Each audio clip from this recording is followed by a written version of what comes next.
منصور بھائی فی الحال تو بات ایسی ہے کہ ان کی اپنی حرکتیں ایسی تھی کہ جمہوریت میں انہوں نے کیا چھوڑا تھا جب یہ رخصت ہوئے 9 مئی والے واقعات تو بعد کی بات ہے.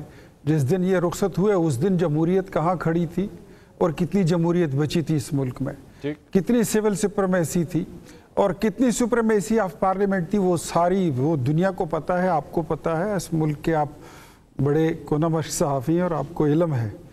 جہاں تک بات ہے نا, میں آپ کو ایک بات بتاؤں کہ چیزوں کو ٹوسٹ کرنا اور پھر ٹوسٹنگ سے آگے جا کے نا یو ٹرن لینا, یہ پی ٹی آئی کا ترہ ہے اور ان کا ایک ٹریک ریکارڈ ہے. یہ if I'm not wrong تو تیمور صاحب کی گاڑی پہ بھی ایبسلیوٹلی ناٹ کا ایک سٹیکر لگا ہوا کرتا تھا. ایک آدھ بار تو میں نے بھی دیکھا تھا, شاید اگر ان کو یاد ہو. اب وہ کسی کی گاڑی پہ دکھائی نہیں دیتا. دیکھیں, اس میں کوئی شک نہیں ہے کہ پرفارمنس آپ کی تھی نہیں. حکومت سے نکلے تو آپ نے 2 چیزیں لی. ایک آپ نے اینٹی امریکن سلوگن لیا اور ایک آپ نے اینٹی اسٹیبلشمنٹ سلوگن لیا. حالانکہ حکومت آپ کی ساری پرو اسٹیبلشمنٹ تھی, گورنمنٹ آپ کی ساری پرو امریکن تھی, لیکن جیسے حکومت سے نکلے یہ 2 پاپولر نعرے آپ نے لیے. اچھا, اب اس کے بعد امریکی غلامی نامنظور کے ایک منٹ اختیار صاحب, ایک منٹ سر, ایک منٹ. آپ نے ان کو کہا جی ان کی حکومت پرو اسٹیبلشمنٹ تھی, چلیں یہ تو ایک ڈیبیٹ ہو سکتی ہے, لیکن آپ نے کہا ان کی حکومت پرو امریکن تھی. سر وہ تو کہتے رہے کہ جناب ہمیں جو بائیڈن فون ہی نہیں کرتا, ہمارے وزیر اعظم کو فون نہیں آتے. کیسی پرو امریکن گورنمنٹ تھی سر؟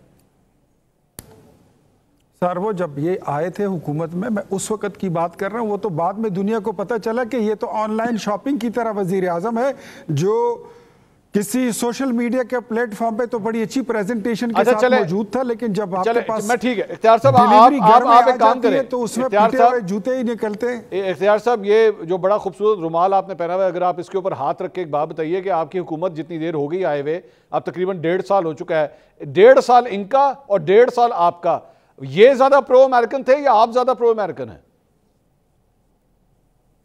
میں سر آپ کو بات بتا دوں, مجھے اگر آپ میری سٹیٹمنٹ کر لینے دیں تو آپ کو شاید یہ سوال ہی نہ کرنا پڑتا. بسم اللہ, میں ذرا مجھے سن تو لیں, بسم اللہ, الاؤ می پلیز. جب یہ لوگ آئے تھے تو ان کی تو یہ بھی سٹیٹمنٹ تھی کہ ان کا لیڈر کہتا ہے کہ میں مودی کو کال کرتا ہوں, وہ میری کال نہیں اٹھاتا. ٹھیک. بعد میں تو پھر سب سے پہلا وفد جو پاکستان میں آیا تھا وہ کویت کا آیا تھا, اور کویتی وفد نے یہ شکایت کی تھی کہ ہمارے بٹوے چرا لیے گئے ہیں. کیا آپ بھول گئے ہیں وہ بات؟ وہ تو بڑی ایک اوپن بات ہے, قصہ کہانی ہے وہ. سر انہوں نے پاکستان کو اکیلا کر دیا, ڈپلومیٹکلی دنیا میں ہم اکیلے ہو گئے, اکانومی برباد کر دی, جمہوریت کا تکہ پانچا کر دیا. اب جب سے ان سے بات کریں گے یہ آپ کے ساتھ 9 مئی کے بات کریں گے, یہ 9 مئی سے پہلے آپ کے ساتھ کوئی بات کریں گے نہیں. اب اگر میں آؤں امریکی غلامی پہ, تو ان کو یہ بات سمجھ آ گئی تھی, کسی نے کان میں ان کے بتا دیا تھا کہ آپ جب جائیں گے قاسم اور سلیمان امریکہ پہنچیں گے تو 3-4 سینیٹر امریکی ادھر کھڑے ہوں گے, 3-4 ادھر کھڑے ہوں گے, 6-7-8 آپ کے پیچھے کھڑے ہوں گے, آپ میڈیا ٹاک کریں گے اور وہ آپ کے ساتھ سر ہلاتے ہوئے آپ کو نظر آئیں گے, اور آپ جو بولیں گے اور اس میں ہاں میں ہاں ملائیں گے. حالانکہ وہاں پر ایسا پھر کچھ ہوا نہیں. تو واپس انہوں نے اپنی ماں کو بتایا, اور ان کی ماں جو ہے وہ بڑی سمجھدار خاتون ہے. اس نے اس کو کہہ دیا کہ آرام سے بیٹھ جاؤ, پاکستان جانے کی ضرورت نہیں ہے. پاکستان اگر قاسم اور سلیمان آتے ہیں میرے اپنی طرف سے, میں تو ان کو کھانا بھی بھیج دوں گا. ہماری طرف سے کوئی قطغن نہیں ہے. اپنے والد کو ملنا چاہتے ہیں ضرور ملے, اس میں بھی کوئی پابندی نہیں ہے. لیکن مجھے امید ہے کہ وہ 26 نومبر اور 9 مئی جیسی کسی گندی سیاست کا وہ حصہ نہیں بنیں گے. اختیار صاحب یہ جو ابھی آپ نے ایک ایشورنس دی نا کہ ان کو ان کے والد سے بھی ملنے دیا جائے گا, یہ سارا کچھ ہے. سر آپ لوگوں کا ٹریک ریکارڈ ملوانے کے حوالے سے بڑا خراب ہے ایکچولی. یہ آپ کی بائیں طرف جو ایک خاتون بیٹھی ہیں, انہوں نے بھی اعلان کیا تھا, ان کو بھی کہا گیا تھا کہ جائیں جا کے مل لیں, لیکن یہ جیل کے باہر جو ہے ہماری بہن گرمی کے اندر جو ہے وہ خراب ہو گئیں, لیکن ان کی ملاقات نہیں ہونے دی آپ لوگوں نے. منصور صاحب ایک چیز میں نے آپ کے شو میں بتائی تھی, اور آپ اس کو کاؤنٹر چیک ذرا تھوڑا سا کر لیں. ایک لسٹ ہوتی ہے جو سلمان اکرم راجہ صاحب بناتے ہیں, وہی لسٹ پھر امینڈ ہو کے جاتی ہے, اس میں ایڈیشن ڈیلیشن ہوتی ہے چیئرمین گوہر کی طرف سے. پھر جب وہ لسٹ فائنل ہو کے جاتی ہے اپنے بانی چیئرمین کے پاس, عمران خان صاحب کے پاس, اس میں پھر مرضی کی ایڈیشن ڈیلیشن بھی وہ کرتے ہیں. اچھا, کچھ لوگوں کو انہوں نے اپنی نیگیٹو لسٹ پہ بھی رکھا ہے جس میں اپنی فیملی علینا شگری اس میں شامل ہیں. آپ کو ذرا میں یہ نہیں کہہ رہا, میں precisely I'm not talking about علینا شگری. اوورآل آپ کو ایک چیز بتا, آپ کا فارمولا تو مجھے ادھر ہی لے کے جا رہا ہے نا بھائی جان. میری انگلی پکڑ کے جس گلی میں آپ جا رہے ہیں وہ تو یہی ہے کہ علینا شگری کا نام عمران خان نے کاٹ دیا.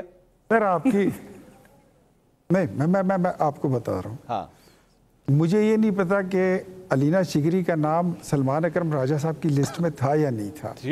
پھر سلمان جو ہے بیرسٹر گوہر صاحب, ان کی لسٹ میں ان کا نام تھا یا نہیں تھا.